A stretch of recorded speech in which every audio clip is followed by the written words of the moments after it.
How to change Facebook profile without losing likes. Hello everybody, welcome back to the channel. Today I'll guide on how you can change your Facebook profile picture without losing likes.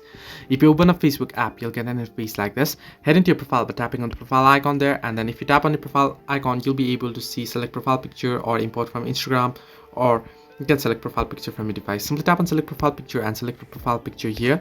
But unfortunately here, now if I head back here and head into my profile here, you can see I don't have any likes because this was private before. Now if you have any likes on your profile picture and you want to change your Facebook profile picture without losing those likes, then unfortunately there is no any way you can do that.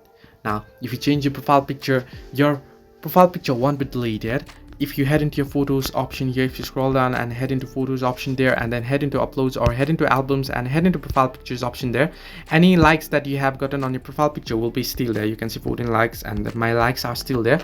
Your likes won't be removed from the profile if you don't delete the profile, however, but those likes won't be counted on your new profile picture. So you can't change Facebook profile picture without losing likes, but you can change your profile picture without losing the like on your previous profile picture. Hope this helped. Do like and subscribe, and do not forget to leave a comment down below if you have any further issues.